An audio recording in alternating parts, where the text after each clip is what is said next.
Sí, cuando empiezas a decir, de repente empieza otra vez a subir. Muy buenas noches. Sí, bueno, muy buenas noches. Soy Jorge Ramos, director editorial de La Silla Rota.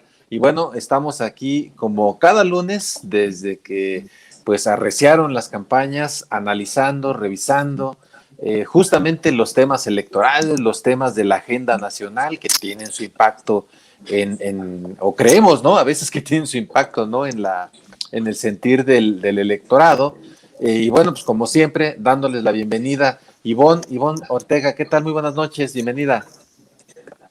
Buenas noches, Jorge, qué gusto saludarte, Pepe, Alejandro, qué gusto coincidir un lunes más. Un lunes más, un lunes bienvenida. Menos, como lo querramos ver. Así es. Alejandro, ¿qué tal? ¿Cómo estás? Alejandro Encinas, buenas noches. Muy bien, desde luego, de las cosas que echaré de menos de estas campañas es sobre todo esta mesa, yo creo. Así que un gusto saludarte, Iván, José y Jorge, qué gusto. Muy bien, José, ¿qué tal? Buenas noches. ¿Qué tal? Muy buenas noches a todas y todos y un gusto estar nuevamente con ustedes. Bueno, pues bienvenidas, bienvenidos y por supuesto a este Facebook Live que nos pueden seguir en nuestro canal de YouTube de La Silla Rota y también pues, saludamos a nuestros escuchas que también podrán revivir estas conversaciones en el podcast respectivo para pues darse una idea, ¿no? De lo que está pasando y pues también, ¿por qué no? Que les sirva para su toma de decisiones. Y bueno, justamente antes de que entráramos al aire, hablábamos un poco acerca del impacto o no de la pandemia del COVID en el ánimo, ¿no? O incluso en la intención de la gente para votar. Y veíamos una encuesta, la semana pasada se las hice llegar, que publicaron varios medios, entre ellos Noroeste, en donde por primera vez se habla de que pues, la oposición, evidentemente a Morena, ¿no? y a sus aliados, estaría obteniendo una mayoría en la Cámara de Diputados, que pareciera ser que es la joya de la corona, porque ya lo hemos dicho, en el caso de las 15 gubernaturas que van por 15 espacios, pareciera que al gobierno no le interesa tanto las gubernaturas, las que ganen, pues es ganancia, ¿no? Pero en el caso de la Cámara, sí pareciera ser que es, digamos, de la mayor importancia para el gobierno. Y la pregunta es, ¿les creemos a las encuestas? Ivonne, ¿cómo es este tema? Ya estamos a 18 días de la elección. Bueno, 18 días de la elección, creo que es importante explicar un poco para qué sirven las encuestas, ¿no? La encuesta es la fotografía del momento, sirve para tomar decisiones, construir estrategias, pero no es la fotografía de la boleta electoral. La encuesta al momento que se realiza tiene mucho que ver en dónde la hacen, cómo la hacen. Hay quienes la hacen en los centros de trabajo, en las plazas públicas, en los domicilios, por teléfono. Hay una serie de diferentes métodos, mecanismos que hacen de encuestas. Yo siempre he comentado que es la fotografía del momento y deben de servir para lo que sirven, que son para definir estrategias, saber si el rumbo, la estrategia que se tomó está correcta, si hay que modificar, etcétera. Y yo a mí me gustaría comentar.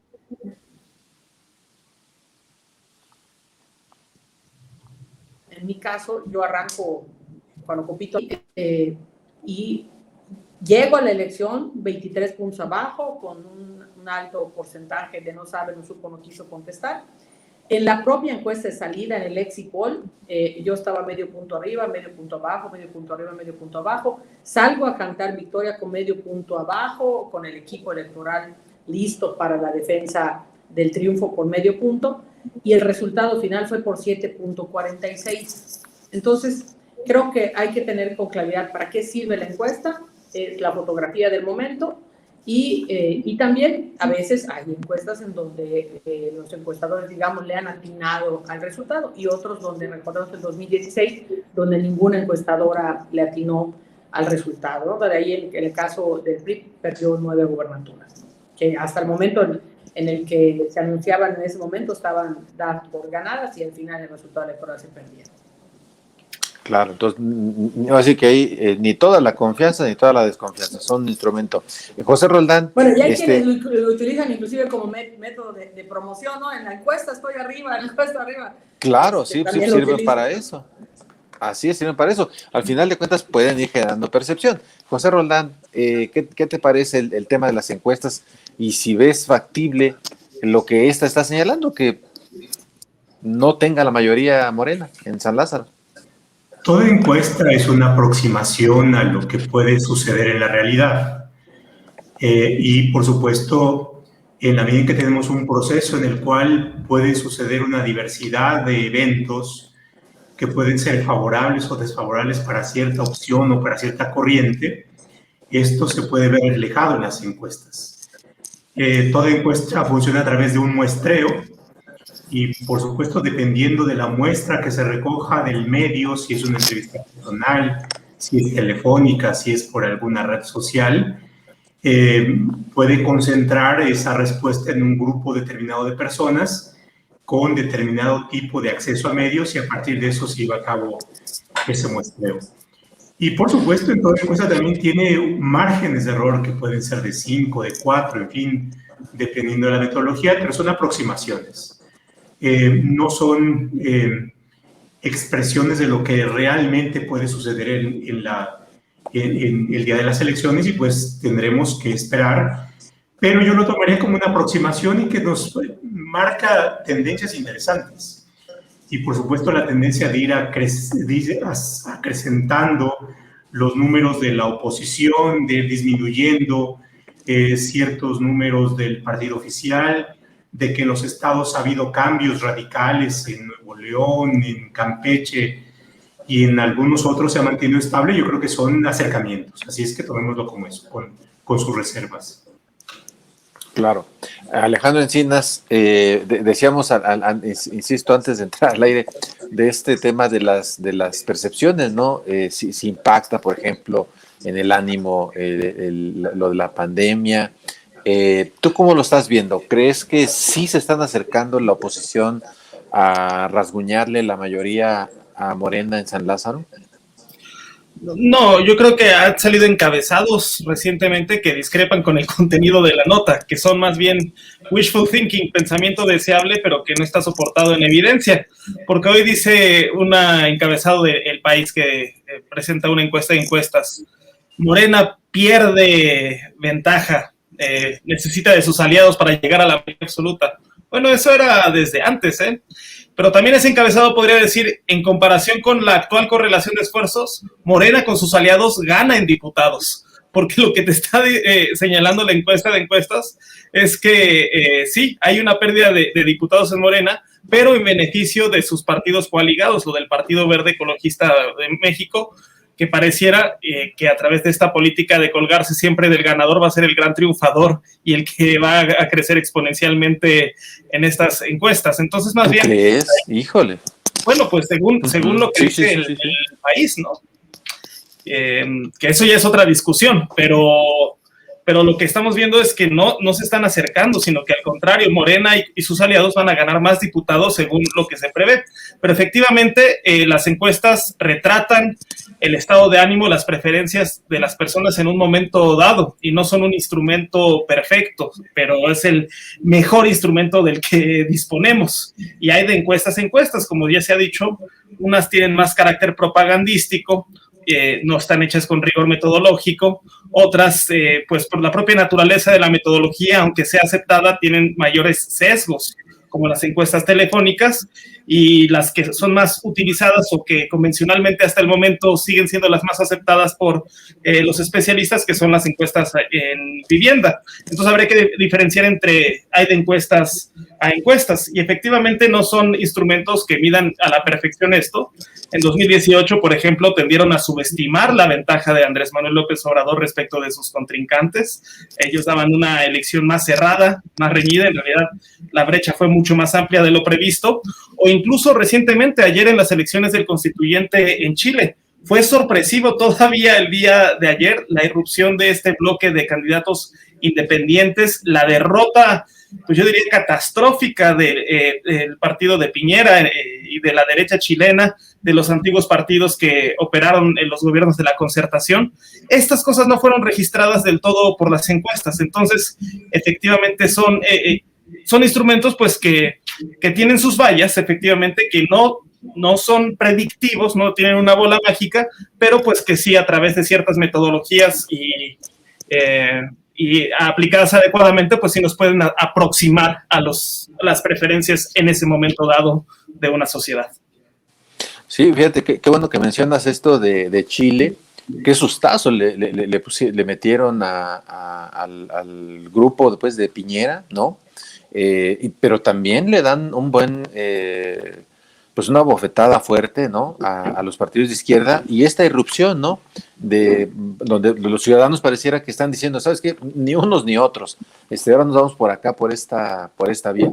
Lo cual puede ser también un escenario interesante para el próximo 6 de junio, ¿no? En donde quizá alguna fuerza, ojalá no sea el Partido Verde como tú dices, pero quizá alguna fuerza distinta sea la que dé la sorpresa, ¿no? Ahora, lo que sí, aquí en el caso mexicano, pues no tenemos independientes, ¿no? Es una figura que lamentablemente se le golpeó mucho. José, creo que quieres comentar algo.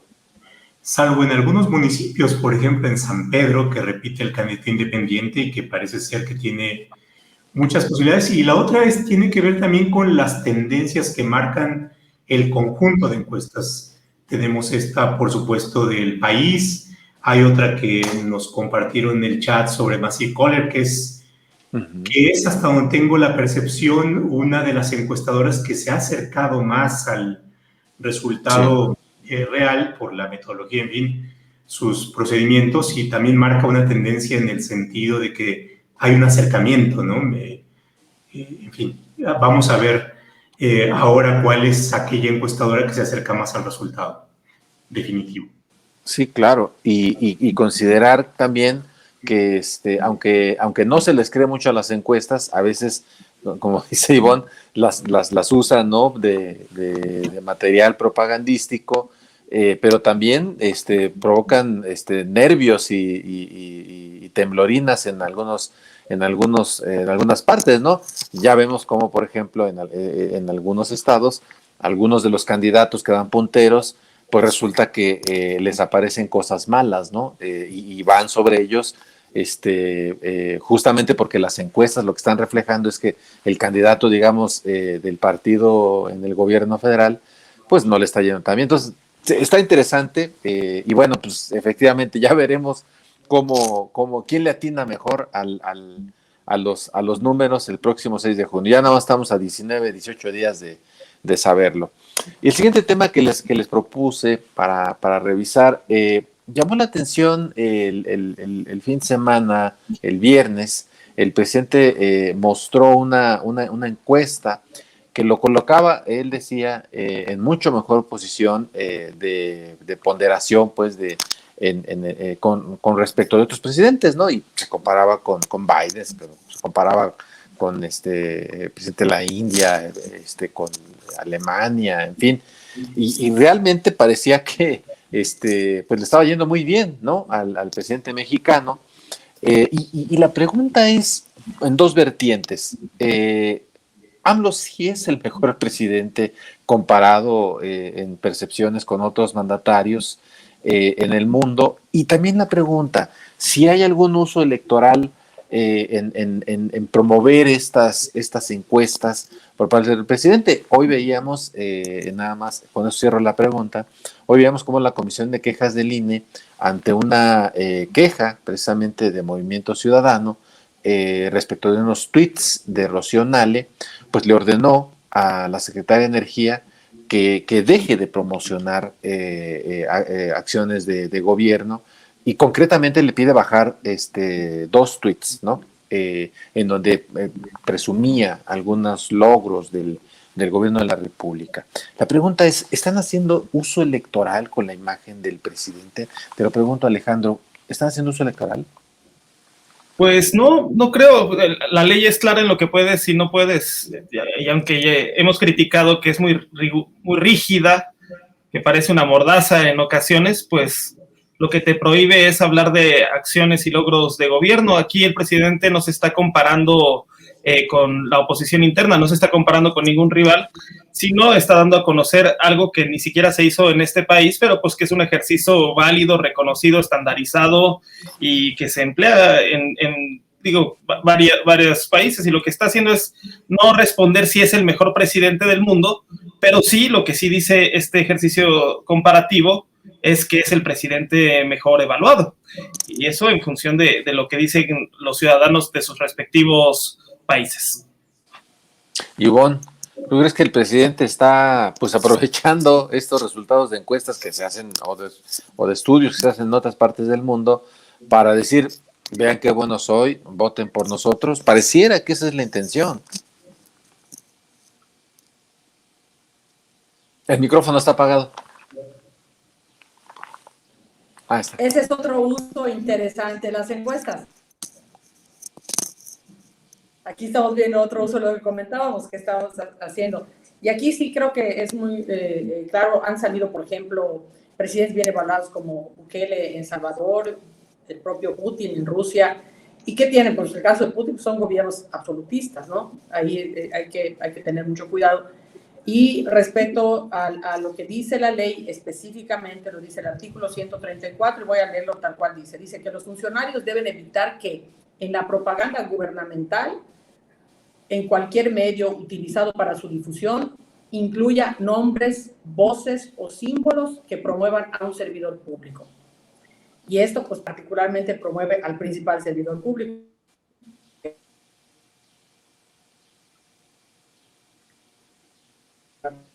Quisiera que es un acto y ya común en este gobierno, que es el de estar violentando la Constitución.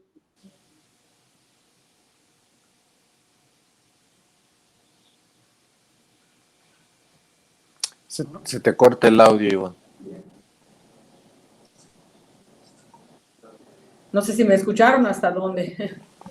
Te escuchamos la parte donde decías que justamente ese es el otro uso que se le está dando a las encuestas, y que no se debe, leías el artículo, que no se debe utilizar la imagen de algún funcionario. Y en el caso, por ejemplo, de esta encuesta que les acerqué el tuit del gobierno de la República, del gobierno de México, sí aparece la imagen perfilada del presidente López Obrador.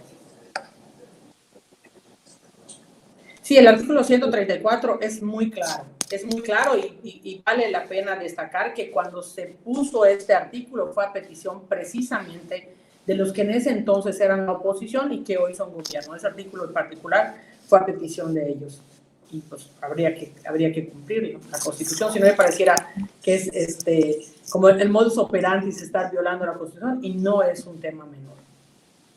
Sí, ese es justamente el tema. José Roldán, ¿tú crees que sí están haciendo, digamos, pues uso de la imagen del presidente al promover ese tipo de encuestas? Y les ponía el ejemplo de lo que le pasó hoy a Rocío Nale en la Comisión de Quejas del INE. Tenemos sin duda un presidente popular que tiene un respaldo y una presencia importante, pero también tiene un liderazgo relevante respecto de una opción política o de un conjunto de corrientes. El obradorismo tiene, creo, mucho más fuerza que el morenismo, y eso es un elemento relevante en la propaganda electoral. Y, por supuesto, el presidente no solamente está haciendo una exaltación de su propia percepción, en este caso en el ranqueo o en la encuesta que a nivel mundial se hizo, sino que también está cumpliendo, y lo está haciendo en la medida en que sus capacidades lo posibilitan, un actor también más en la propaganda y en la publicidad del partido y en contra de las fuerzas y los partidos de oposición. Eso es indudable, y bueno, puede no gustarnos las reglas, pero son las reglas y me parece que hay que acatar y ajustarse a las reglas y no tener este doble rasero que cuando estamos en la oposición estamos de acuerdo con esas reglas y cuando estamos en el poder entonces discutimos y no compartimos las reglas. Creo que eso es un elemento que hay que siempre enfatizar. Y bueno, por supuesto, tiene un efecto electoral. Lo que está haciendo las mañaneras es resaltar aquellos comportamientos que a juicio de él constituyen fraude, pero lo que vemos reiteradamente y lo seguiremos viendo es que se refiere a casos en donde los partidos contrarios son los que están llevándolos a cabo, los gobiernos distintos a los de su corriente, pero no va a señalar ni ha señalado actos con la misma vehemencia y con la misma energía de aquellos que los hay, por supuesto, que realizan sus partidarios o los partidos o los gobiernos de Morena. Y eso lo vamos a seguir teniendo. Entonces, eso, por supuesto, va generando también una apreciación muy clara de que se está comportando como jefe de un partido político. Sí, yo creo que sin duda esa es la percepción y bueno, dado pues, el ambiente de choque, ¿no?, que el mismo presidente ha impulsado hacia el Instituto Nacional Electoral, pues puede ser, ¿no?, que inhiba, ¿no?, que haya sanciones o llamadas de atención al presidente, ¿no?, por hacer uso de esto. Insisto, creo que es un antecedente interesante el de Rocío Nale, ¿no?, que le hacen un llamado de atención, le bajan algunos tweets, 2 tweets en particular, y bueno, pues vamos, ahora sí que en los próximos días ya no queda mucho, veremos cómo se comporta el INE y si aprieta más, ¿no?, a este activismo, porque yo recordaba un spot de Morena donde sale Mario Delgado y Mario Delgado pues habla, ¿no?, lo que debe hacer un presidente del partido a favor de sus candidatos, pero dice, en Morena estamos al 100 con ya saben quién, ¿no? Y vuelven a este uso de esa frase donde le dieron la vuelta, ¿no?, hace unos años para poder promocionar al López Obrador con la frase de ya saben quién para no mencionar el nombre concreto del presidente. Entonces, pues ahora sí que ahí cada quien le está buscando la forma de darle la vuelta y bueno, el 6 de junio pues veremos si estuvieron en lo correcto o si no le pareció a la gente este tipo de acciones que por lo menos ya se están señalando. El otro tema que quisiera abordar con ustedes es, y ya lo hemos platicado en varios de nuestras conversaciones, y es el tema de la violencia contra los políticos. Ahorita, antes de iniciar, estaba viendo que se está reportando un ataque a balazos a un candidato a diputado en Guanajuato, Juan Guzmán, candidato del PRD, PRI a la diputación local. Fue atacado, dice, cuando viajaba en una camioneta en Moroleón, según reportes. Y estamos viendo que pues la situación no parece mejorar. Y la pregunta es, Ivonne Ortega, ¿quién está fallando? ¿Están fallando los partidos al no pedir más apoyo para protección? No sé si tengas el dato. ¿Qué pasó con la candidata de Yucatán que había sido amenazada hace apenas una semana? ¿Cómo lo estás viendo el asunto? Creo que es muy preocupante. Es muy preocupante. Primero quisiera yo mandar un abrazo solidario a la familia de nuestro candidato Abel, nuestro candidato en Cajeme, una condición muy lamentable, dolorosa para nosotros, un candidato que venía punteando, que además era su bandera de vida el tema de combatir la inseguridad que se vive, particularmente en el caso de Cajeme, que es uno de los municipios más violentos y más inseguros del país. Mi abrazo solidario a la familia, a la gente que le había dado su confianza, a los que lo estaban acompañando. Es para Movimiento Ciudadano verdaderamente indignante, lo hemos manifestado ya a través de nuestro coordinador nacional. Y en el caso no solo en el caso de Cajeme, sino tenemos casi todos los días algún acto de violencia de algún nivel, y en el caso nuestro, pues lamentablemente en el que perdió la vida nuestro querido compañero Abel. ¿Quién está fallando? Yo creo que están fallando todos los niveles de autoridad, tanto los ayuntamientos como los gobiernos de los estados como el gobierno federal. Esta estrategia de abrazos, no balazos, creo que no ha dado resultado y hay que cambiarla.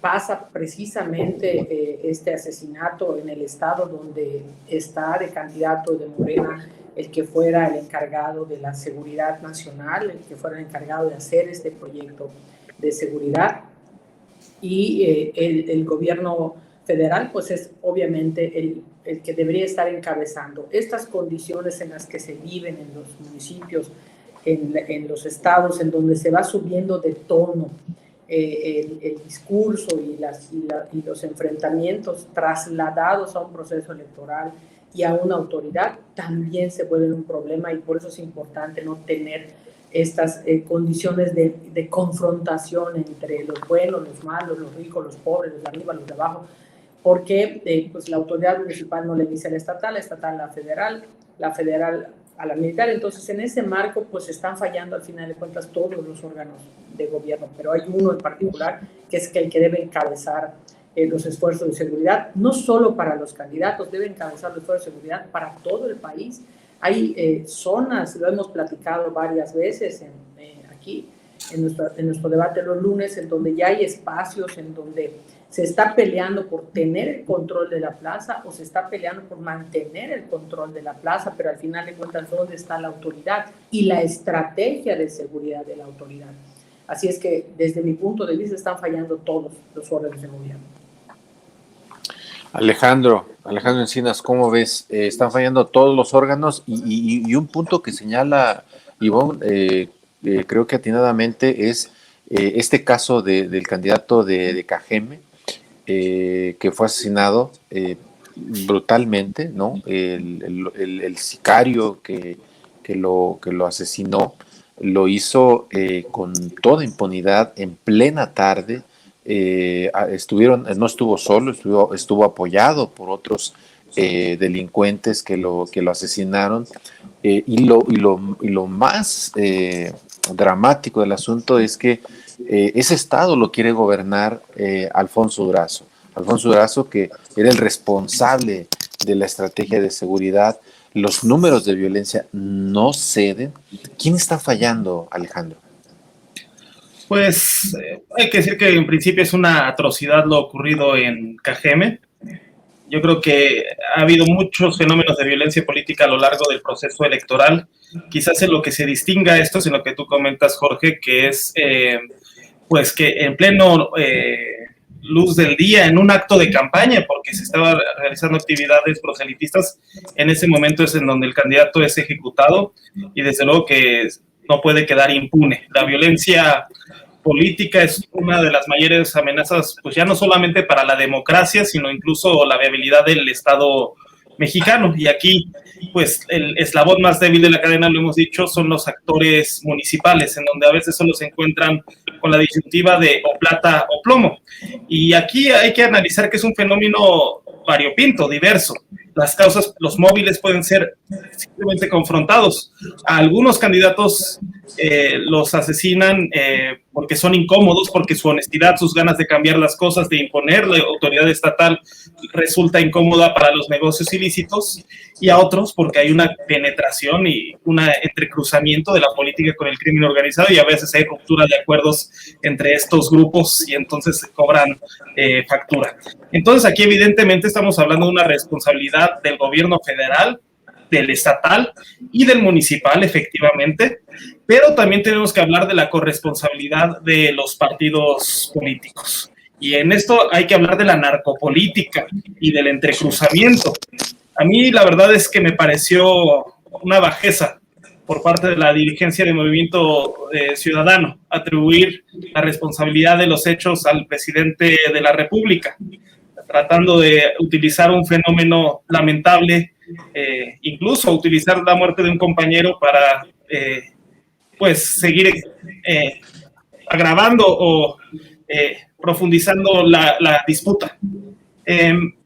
Y yo creo que estos actores pues tendrían que tomar más acciones, más cartas en el asunto y asumir la responsabilidad que les toca. Porque, por ejemplo, hay investigaciones en curso, incluso investigaciones periodísticas por parte animal político, que señalan a Samuel García y a su familia como uno de los principales factureros del país. Y esto no es una acusación leve, no es menor el tema de la factura, porque es a través de las operaciones simuladas, a través de la triangulación en empresas fachadas, cómo el dinero del crimen, del narcotráfico, de negocios ilícitos, entra en un proceso de lavado para ingresar a la economía formal. Esa es la labor de las empresas factureras, ingresar dinero mal habido a la economía formal. Y aquí sí estamos hablando entonces de si queremos realmente reprobar la violencia política, tenemos que tomar cartas en el asunto en el reclutamiento de cuadros políticos y en la postulación de candidatos, porque no podemos permitir que pues factureros, gente que tenga que ver con el crimen organizado, que pues no tiene probidad ni la autoridad para hacer frente a estos fenómenos, siga postulando. Entonces hay una corresponsabilidad del gobierno, efectivamente, pero también creo que los partidos políticos tienen que hacer su parte. Totalmente. Dos apuntes nada más. Adelante, Ivonne. Me gustaría hacer dos precisiones. Una, cuando sale el dirigente, tanto Dante Delgado como Clemente, el propio presidente lo dice en la mañanera. El presidente dice, soy responsable, no soy culpable. El responsable de la seguridad de este país se llama Andrés Manuel López Obrador y es el presidente de la República, y quien esté en la presidencia de la República es el responsable de la seguridad para todos los mexicanos. Y la otra, respecto a las denuncias que tiene Samuel en el caso Nuevo León, valdría la pena porque el que acusa está obligado a comprobar. Hasta este momento Samuel ha salido a comentar, no le ha llegado ningún requerimiento en donde tenga una comprobación tan clara. Denunciaron a Samuel, a su esposa, a su suegra, a su suegro, a su papá y a su mamá. Y hasta este momento, tanto la Fiscalía como la Unidad de Investigación no han logrado acreditar ninguno de los temas que le están diciendo respecto al tema de las factureras. Y creo que es muy delicado que podamos estar poniendo en una condición de ese tamaño a familia a los órganos del Estado que deberían estar garantizando la seguridad y no metiéndose en los procesos electorales, con cosas que además no han podido ni siquiera comprobar. Claro, así está. José Roldán, ¿cómo ves? Creo que el debate se pone bueno. ¿Quién está fallando? ¿Qué estamos viendo con esto? Y ahorita vamos a discutir un tema que no estaba en la agenda, pero que es noticia ahorita, va a ser un trancazo. Pero, a ver, perdón, José. Nos está fallando en su conjunto el Estado, nos están fallando los partidos políticos y se está generando un clima de encono, de confrontación que va a terminar con un tejido social mucho más fragmentado, delicado y dividido, que va a costar mucho tiempo restaurar. Y me parece que las responsabilidades comienzan desde el presidente de la República hasta los partidos políticos. Creo que no es función del presidente de la República, desde su tribuna, que es la tribuna del jefe de Estado, no de un ciudadano, y eso hay que ponerlo en claro, que lance acusaciones sin tener respaldos y tener pruebas, como la acusación que lanza en contra del juez de distrito, y que después el propio presidente de la Corte dice no hay nada que no le hayamos nada, el juez no tiene ninguna responsabilidad, cuando previamente el presidente lo acusó de traidor a la patria, de cómplice de las transnacionales, de ser parte de los enemigos de la nación, y la forma y las frases en cómo las dice alimentan el encono. Cuando a alguien se le dice traidor a la patria, eso es una palabra que tiene un contenido muy fuerte y debería ser dicho con toda responsabilidad, y no lo está asumiendo en su responsabilidad como jefe de Estado. Y está formando parte del mismo problema que estamos discutiendo ahora. Es, por supuesto, muy delicado que en un escenario que debiera ser la fiesta cívica, que debiera ser el contraste de propuestas, de ideas, lo que tengamos es un show y no es más que un intercambio de adjetivos. En eso se está convirtiendo nuestro periodo electoral, y es, por supuesto, lamentable, porque aquello que debiera ver y que tiene que ver con las propuestas no las estamos teniendo. Forma parte, por supuesto, de uno de los temas que trataremos, pero eso nos plantea un escenario nada promisorio en términos de desarrollo, en términos de progreso, en términos del cumplimiento de las promesas de la democracia y de las promesas de los partidos. Claro.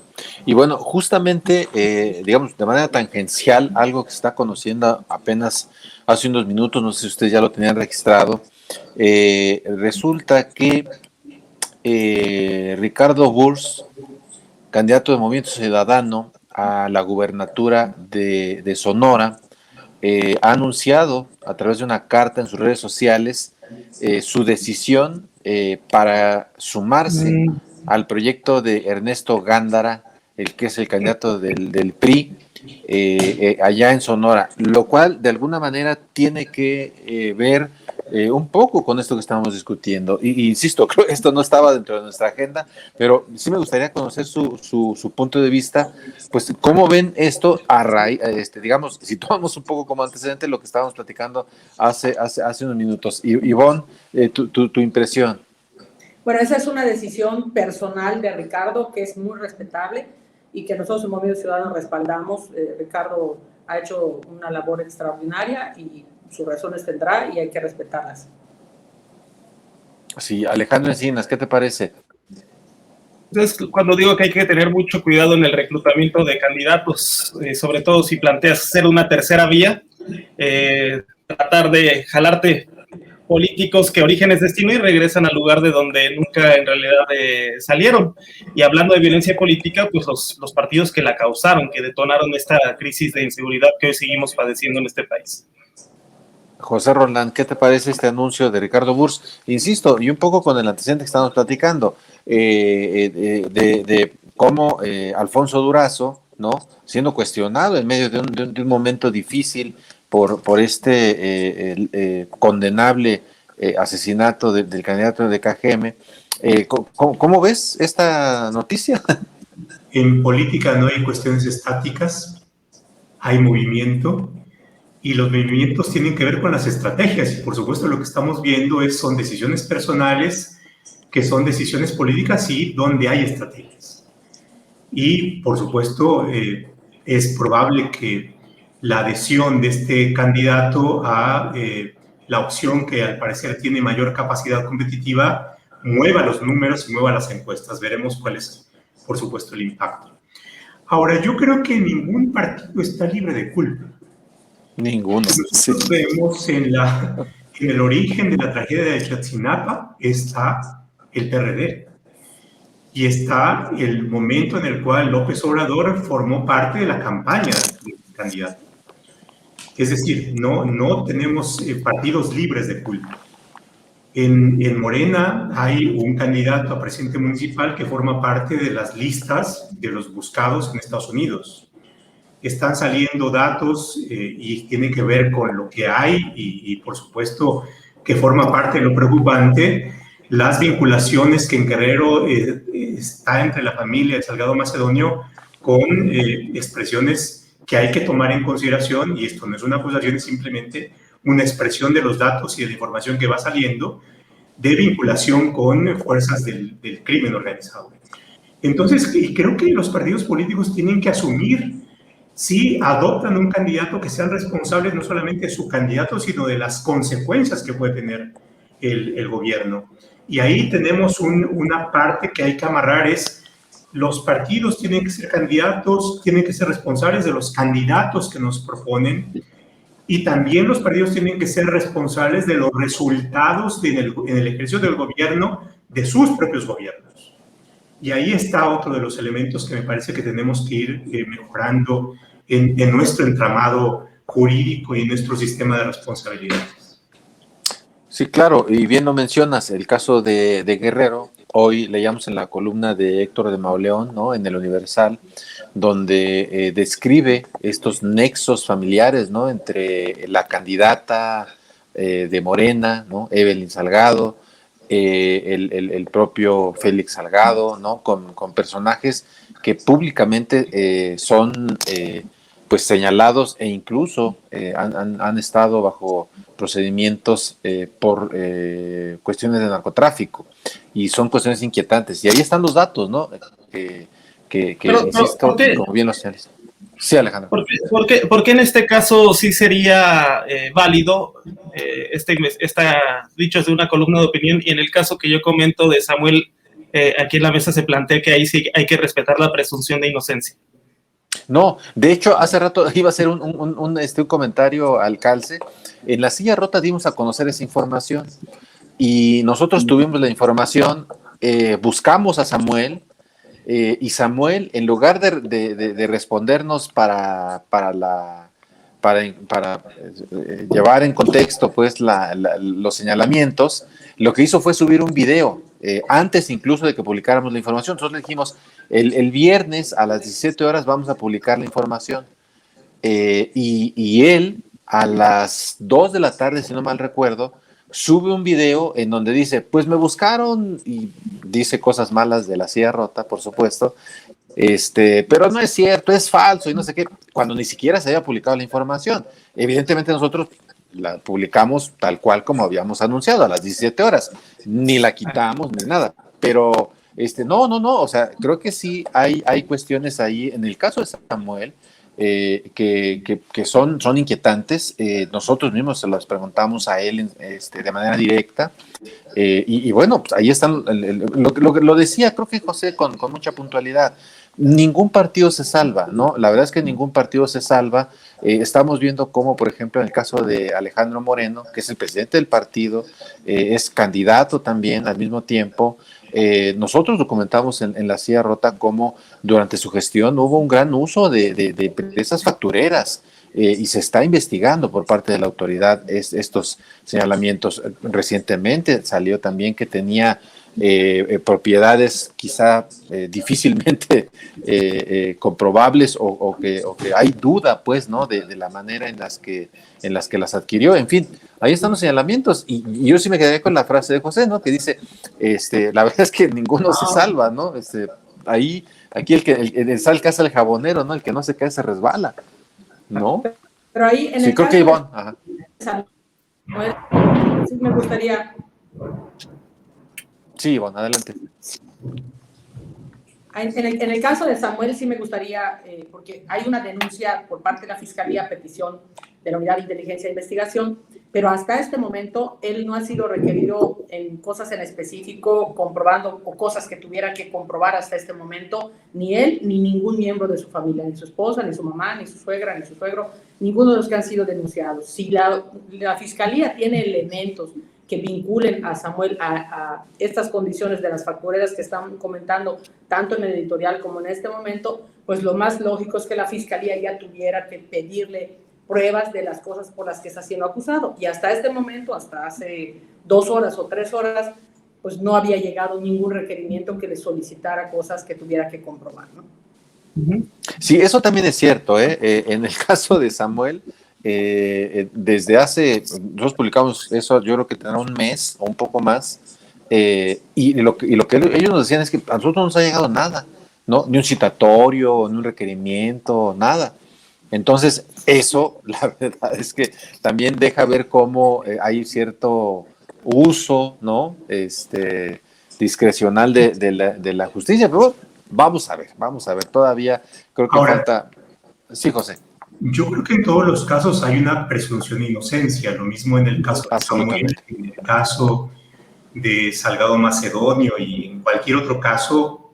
Ahora, eso tiene o debería tener su propio cauce jurídico de fiscalías, de ministerios públicos, de tribunales, y finalmente la determinación de si hay culpabilidad o inocencia. Eso debería tener su propio cauce. Ahora, estamos aquí viendo las implicaciones que eso tiene en el ámbito político y en las elecciones. Y lo que vemos, lo que yo destaco es que mientras en la mañanera lo único que tiene espacio son las acusaciones respecto y el eco respecto aún en esta circunstancia de necesidad de salvaguardar la presunción de inocencia, tiene un eco y tiene un uso político y tiene un uso propagandístico, una acusación o un rumor. Y la Fiscalía, por supuesto, aprecia y recoge de una manera distinta una manifestación del presidente que denuncias que vienen de otra fuente, y les da un eco distinto. Entonces creo que tenemos ese trato disparejo, tenemos ese riesgo de utilización de instancias del Estado para favorecer, y hablo de favorecer en el eco y en el momento en el cual estamos pasando a una opción y no a otras. Y eso es lo preocupante. Sí, por supuesto, totalmente. Y creo que lo más llamativo, digamos, en resumen, es que este gobierno llegó pues con la bandera de que esas cosas iban a cambiar. Y la verdad es que vemos que no están cambiando. Incluso algunas cuestiones que se aplicaban en el pasado, hoy las vemos potenciadas, ¿no? Remasterizadas.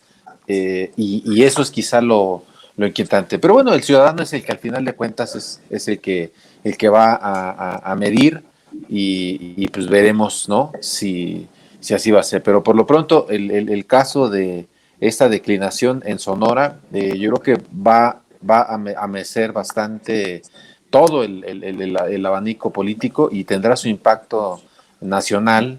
Y si eso empieza a ser movimiento ciudadano en otros estados, haciendo declinaciones hacia el PAN o hacia el PRI, en postulaciones que vean con mayor potencial para hacerle frente a Morena, puede agitar muy fuerte digamos, el escenario y las encuestas que estábamos viendo que eran una foto y que quizá mañana sea otra foto. Pero bueno, para mantener el tema de campañas y de candidatos, les acerqué por ahí un reportaje que publicamos en la Silla Rota y que tiene que ver con los candidatos que de pronto, por lo menos en esta plataforma que revisamos, o no plantean cosas concretas de qué van a hacer. De plano hay algunas que copian y pegan, ¿no? De las plataformas nacionales de sus partidos, las copian y las pegan para rellenar el requisito y pareciera que estamos como vacíos de qué es lo que están proponiendo las fuerzas políticas y eso pues nos llevaría, ¿no? En algún momento a que el ciudadano vote sin saber qué está proponiendo el candidato, sin saber cómo contrastar a una fuerza de otra, y estamos más embebidos en discusiones de otro tipo, de otro signo, en lugar de irnos al contenido. Ivonne, ¿tú crees que algo estamos haciendo mal en ese sentido? Pero primero hay que reconocer, sí hay propuestas, lo que no es conciencia de subirlo a la plataforma. Mientras más cercano es el cargo que se está compitiendo, más propuestas hay, inclusive propuestas muy específicas. Por ejemplo, cuando son candidatos a presidentes municipales, sus propuestas son muy claras respecto a voy a pavimentar esta calle, voy a acabar con el desabasto del agua potable, el alumbrado público, o algunas de las cosas que la gente misma en el andar lo va pidiendo. Son propuestas muy específicas y esas, por ejemplo, no se suben a la plataforma y a lo mejor es un error que están cometiendo los candidatos. Particularmente en el caso de los cargos legislativos, tanto a las diputaciones locales como a las federales, los candidatos en su gran mayoría lo suben a la plataforma del partido y el partido lo sube a la plataforma del INE. En mi caso personal, yo quiero comentarles, tengo varias iniciativas que inclusive me costaron, por ejemplo, la del IEPS, cuando proponía en el 2016 que bajara el IEPS al 50%, que hice la iniciativa inclusive ciudadana. Ahí me costó el enfrentamiento con el propio presidente, que en ese entonces éramos del mismo partido. Me costó el enfrentamiento con el presidente, tener que hacer la iniciativa ciudadana, porque con mi fracción parlamentaria no iba a pasar en ese momento. Hago la iniciativa y pues como conocemos, pues, pasaron la aplanadora de la iniciativa y no pasó. Hay iniciativas, pero por ejemplo no la he subido a la plataforma. Reconozco, inclusive en mi caso, está la plataforma electoral del Movimiento Ciudadano. Me parece muy interesante, un tema que no hemos dado como Movimiento Ciudadano, inclusive la difusión correcta, en la que hablamos de la ley de lograr que la ley tenga protegidos a los ciudadanos que cuidan a algún pariente con discapacidad o con adultez o adultos mayores, la gente que sacrifica su vida para cuidar a algún pariente y que no tiene ninguna recompensa económica.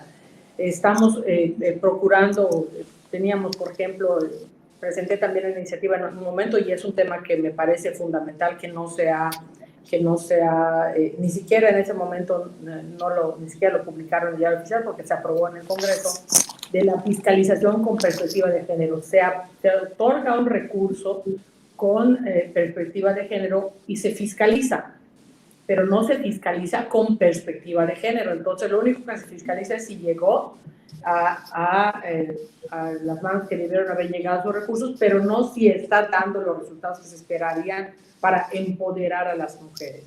Y bueno, habrían muchos más, pero coincido en que sí hay que hacer un trabajo de conciencia hacia los hacia los candidatos que puedan subir a las plataformas sus propuestas en particular, más obviamente la plataforma y la agenda política que se trae como partido. Alejandro, ¿qué te parece? ¿Nos faltan datos? Pues habría que preguntarse por qué los candidatos no encuentran atractivo subir sus propuestas a la plataforma que presenta el Instituto Nacional Electoral, porque el INE está reclamando esto, pero también creo que tendría que hacer un ejercicio autocrítico de por qué los candidatos no encuentran atractiva pues este acercamiento de las propuestas, y lo hacen a través de otras vías, evidentemente. Y sí creo que sí hay propuestas individuales y me parece que es adecuado, sobre todo cuando hay postulaciones por parte de partidos políticos, que representan a ciertos colectivos de la sociedad en particular, y cómo la presencia de estos grupos en el Parlamento pues pueden ayudar a impulsar agendas, y eso lo veo muy bien. Sin embargo, yo creo que la política parlamentaria se hace en colectivo, en la construcción de mayorías. Y entonces aquí lo verdaderamente importante es que los partidos políticos tengan una plataforma, unas propuestas, un programa de qué van a hacer si cuentan con mayoría o desde la oposición en los 3 años que se van finalizando. Me parece que el de la Cuarta Transformación es claro, ya se avanzó mucho en estos 3 años, pero me parece que quien nos queda de ver es la oposición, quien hasta la fecha pues ha estado nada más cargada del odio visceral, del rencor que tienen en contra del presidente López Obrador, y no han logrado plantear un programa alternativo, un horizonte de futuro, sino su propuesta ante el electorado prácticamente es la restauración de lo viejo, de lo pasado. Ahí creo que hay una deuda, ya veremos si cómo lo recompensa o cómo lo califica esto la ciudadanía, pero sí es llamativo que no exista a la fecha una alternativa sólida, fuerte, con prospecciones de hacerle frente al gobierno en este entorno. José Roldán, ¿crees que nos falta información? Creo que el sistema está hecho para que las plataformas, las propuestas y el que piensen en el gobierno sean lo menos relevantes. Uno de los temas que hemos discutido es el efecto que tiene el que no se presenten los gastos de precampañas al grado tal de no otorgar el registro. Pero no tenemos ninguna consecuencia más que estos llamados que hace el INE a que cumplan con la información, si es que los partidos, si es que los candidatos, si es que las propuestas no tienen la información que debiera ser la más relevante. Esto es, qué plantean como alternativa política, como agenda legislativa, como propuestas, como partidos y demás. Ahora, pero ahí tiene razón Alejandro, no solamente tiene que ver con una cuestión individual, sino tiene que ver con que las propuestas personales están relacionadas con una propuesta de una alternativa política. Y ahí el partido político creo que tiene una gran responsabilidad, no solamente en esto que puede ser la forma y la información, que a lo mejor no resulta tan relevante, pero que debiera dársele más relevancia, sino la responsabilidad que los partidos tienen de atender el ejercicio de gobierno. Una vez que estén ya en el cargo, cómo los partidos políticos están trabajando, si es que trabajan en las alternativas de gobierno municipales, en acuerpar sus mejores experiencias, en hacer el seguimiento de sus gobiernos, el corregir las fallas que tengan, en llamarlos a cuentas a sus antes candidatos y futuros gobernantes para ver si están cumpliendo o no con la plataforma del partido y con los principios del partido. y demás. Pero otra parte que tampoco ayuda es el sistema de debates. He estado viendo una buena cantidad de debates y lo que aprecio es la ausencia de esto. Esto es, hay ocurrencias o en la publicidad. Hemos visto casos ahí que llaman mucho la atención y llaman más la atención hacia el morbo que hacia la reflexión política. Entonces, ¿cómo están organizados los debates? ¿Qué es lo que se busca resaltar? El peinado, la corbata, la postura, la voz, el que lleven memorizado un discurso, el que lean y cómo lean, o el debate. Y lo que no veo es eso, el debate. No tenemos un mecanismo que nos permita conocer a los ciudadanos cuál es su propuesta, su entendimiento del Estado, su propuesta de qué hacer en la legislación y por qué no solamente presentan tal propuesta, sino cuáles son los efectos de esa propuesta y que se discuta más de fondo esto que debe ser lo relevante, ¿no? Las propuestas políticas, las plataformas, en fin, las alternativas de gobierno. Creo que ahí hay mucho que hacer. Yo creo que sí, y bueno, que el que estuvieran, digamos, disponibles, ¿no? Las propuestas de los candidatos permitiría, desde el periodismo, desde la academia y la propia gente interesada, contrastar y decir, pues me parece más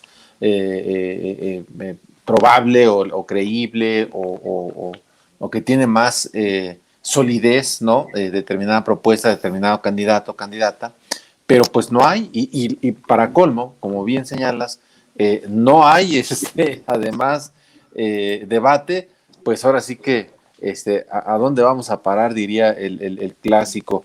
Bueno, le agradecemos a Ricardo Estrella que nos está viendo, dice que, bueno, dice el beneficio de la duda razonable, dice ya no hay en quién creer, dice algunos no hicieron nada y buscan la siguiente escaño para ver si también hacen un circo el Congreso, en fin, hay cuestiones ahí. Bueno, para ir cerrando la conversación, nada más preguntarle su punto de vista, ¿cómo están viendo el tema de Tamaulipas? Ya lo habíamos abordado aquí, pareciera que está pues ganando un round el gobernador Cabeza de Vaca, pero bueno, esto no se acaba hasta que se acaba. Ivonne, ¿qué te parece el tema Cabeza de Vaca? Bueno, desde que iniciaron el tema del desafuero, esa es una facultad de la Cámara de Diputados. La separación del cargo no es una facultad de la Cámara de Diputados, es una facultad del Congreso local. Y el Congreso local, hasta lo que tengo entendido, no ha hecho ninguna solicitud de separación del cargo. Son órganos autónomos, son órganos soberanos y, si mal no recuerdo, es la desaparición de poderes en condiciones de ingobernabilidad cuando puede tomar la decisión el Congreso y solicitarle al Senado o viceversa al Senado a la Cámara de Diputados. Entonces, más que un round ganado o perdido, yo creo que hay que separar dos cosas. Una es el desafuero, que por cierto en el Congreso lo platicamos la semana pasada, el Congreso local de Tamaulipas no pasó, inclusive con 7 votos de Morena a favor, y en el caso de la separación del cargo, pues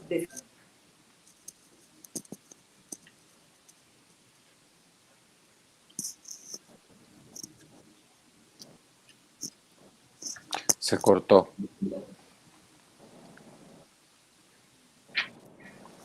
Se cortó, Ivonne, pero creo que quedó claro la explicación y justamente la puntualización que haces, ¿no? Del tema de a quién corresponde la toma de decisión de la separación del cargo.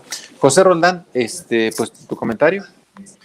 Me parece muy importante la resolución del ministro González Alcántara, creo que es muy clara. El desechamiento de la demanda de controversia constitucional precisa que corresponde al Congreso del Estado la decisión de separación del cargo. Creo que se ha abierto ahí un debate que me parece que surge más de la desinformación que de la apreciación de la sentencia y de la legislación tanto constitucional como en el Estado. Y bueno, en estas circunstancias, si la Fiscalía llevara a cabo alguna acción, creo que le estaría dando muchos elementos para que el gobernador pudiera defenderse y pudiera alegar violaciones al debido proceso. y finalmente sería contraproducente a la propia intención de la Fiscalía, dado que esta violación del debido proceso tendría consecuencias de efecto boomerang hacia la propia acusación de la Fiscalía. Creo que lo que queda, dado que no está postulado para otro cargo, es esperar la finalización del periodo y entonces la Fiscalía tendrá toda la libertad para llevar a cabo la judicialización del proceso. Me parece que eso es muy claro a mi juicio. Claro, ahí está. Pues creo que dos votos en ese sentido. Alejandro Encinas, ¿cuál es tu voto? No, a mí me llama mucho la atención que estemos más enfocados en las formas y en el procedimiento, en los conflictos de interpretación procedimental y no entremos a fondo, que es cómo los gobernantes se sentían intocables y la impunidad, que es parte de las causas de la violencia en este país, la impunidad que es la hermana gemela, la contraparte de la corrupción, ha cambiado. Y cómo un sector de la sociedad, y sobre todo la Alianza Federalista, ha ido pues poniendo su propio prestigio, encubriendo pues cosas que van a ser probadas en su momento y que ya están siendo investigadas por el Departamento de Justicia de Estados Unidos. A mí sí me llama mucho la atención cómo en el afán de llevar la contraria al gobierno están dispuestos a defender a alguien que a todas luces pues ha cometido actos delictivos y eso, bueno, creo que es de llamar la atención, más allá de lo procedimental. Y lo otro que me llama mucho la atención es que en este momento el gobernador actualmente hasta hoy, Cabeza de Vaca de Tamaulipas, esté planeando realizar una gira para atraer inversiones comerciales a Estados Unidos y a Canadá. Bueno, algo anticlimático, no sé por qué querrá salir del país, pero también hay que recordar que sí hay convenios de extradición por parte de Estados Unidos y de Canadá, y que además hay averiguaciones, indagaciones previas abiertas por el Departamento de Justicia en Estados Unidos. Ahí fue donde Genaro García Luna pensaba que ya había comprado su pasaporte de impunidad y hoy está pues asumiendo la pena y previo a su juicio por actos que aunque no hayan sido sentenciados es evidente que sucedieron, y justo el mensaje que se tiene que hacer es no importa el poder, si eres gobernante aquí no hay ningún intocable y si la haces, la pagas. Yo pues ahí está. Algunos comentarios, si es posible.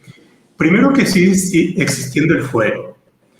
Esto es, el fuero sigue existiendo pese a las manifestaciones de que no hay fuero. Goza de cabal salud. Hay fuero para los gobernadores, hay fuero para los diputados, sigue existiendo el fuero.